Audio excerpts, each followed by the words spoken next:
ಹೇಳಬೇಕೆ ನೀ ಹೇಳಬೇಕೆ ಈ ಪ್ರೀತಿಯೆಲ್ಲ ಹೇಳದೆ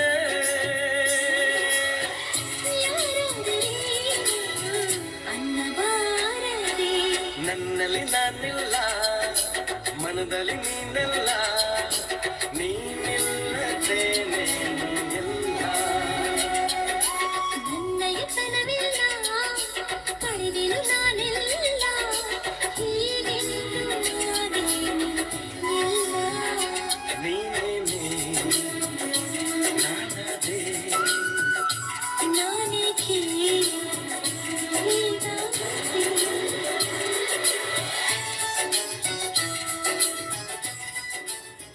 ಎಷ್ಟೋ ಹೆಣ್ಮಕ್ಳು ಹೀಗೆ ನಾನ್ ಯಾಕೆ ಹೀಗಾದೆ, ಬಾಲ್ಯದಲ್ಲಿ ನನ್ನ ಜೀವನ ಹಾಗಿರ್ಲಿಲ್ವಲ್ಲ, ಈಗ ಯಾಕೆ ಹೀಗಾಯ್ತು ನನ್ನ ಜೀವನ ಅಂತ ಹೇಳಿ ಪರಿತಪ್ಸೋದು ಕೂಡ ಉಂಟು. ಇವರ ಕತೆ ಕೂಡ ಹಾಗೆ. ಮಹಾರಾಷ್ಟ್ರದ ಬಡ ಕುಟುಂಬದಲ್ಲಿ ಜನಿಸಿದ್ರು. ಕೇವಲ 12 ವಯಸ್ಸಿಗೆ ಮದುವೆ ಕೂಡ ಆಗೋಯ್ತು. ಮುಂಬೈನ ಕೊಳಗೇರಿಯಲ್ಲಿ